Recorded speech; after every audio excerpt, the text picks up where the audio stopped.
And I wonder too, like through 30 games, Brunson, we talked about it a little bit.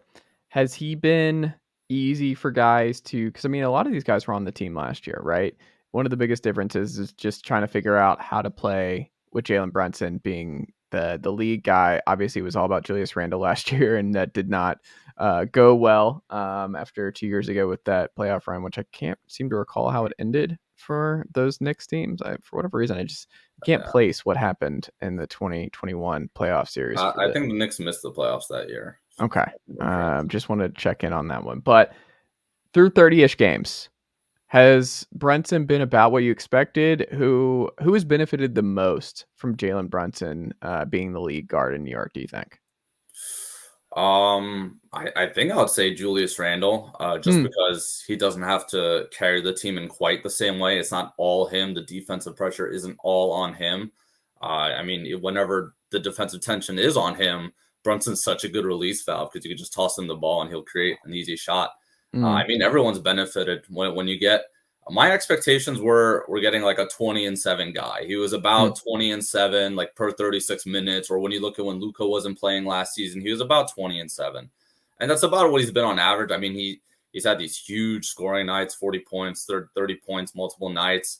It feels like he could get a shot any night. It feels like he's had very few off nights, and when he's off, it doesn't really take away from the team because he's defending hard.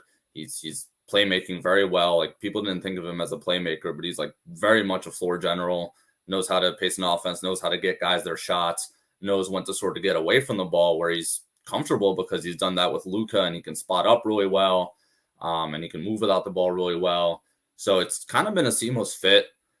He's outperformed my expectations, really. I said 20-7, but it's been like a really consistent 20-7 and big scoring nights, and the entire clutch offense, whenever it's effective, basically just runs around him.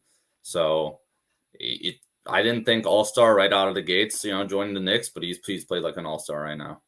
What do you think is the hardest thing for teams to figure out with Brunson in clutch time? It's not. I guess it's like a pick your poison thing. Like, what do you want to give up? And how do you want to sort of guard him? It's tough to switch out on him. He'll run through bigs or just do a couple dribble moves, make you fall asleep, and then step back for a jumper. If you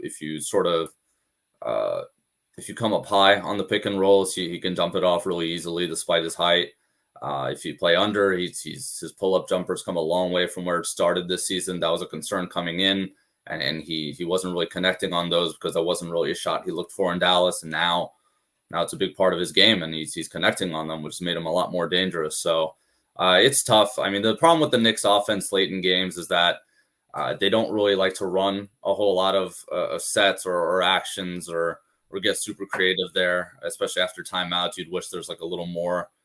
So it often comes down to like that same ISO bully ball they like to do throughout most of the game. Just the difference is Brunson is so damn good, and it's a little tougher. It's a little tough to double him. They have weapons around him, so he's been pretty effective there. Do you think this is a team that needs to make a big trade deadline deal? I would answer your question with a question. What do you mean by need to do what? Like, what's the end goal being? What's the I mean, I forget that. I'm going to circle it back. Yes, they should. Just because they have all this extra stuff on the roster they need to get rid of anyway. I think they want to get off Fournier's contract. He's going to get paid through a couple more seasons, so he's not expiring. They might want that $18 million for something else this summer. Cam Reddish, I mean, you traded a first-round pick and Kevin Knox for him. Is he just going to walk in free agency? You're not playing him. Doesn't sound like you're going to re-sign him. Sounds like they're going to deal him, but the return is like a second-round pick or maybe.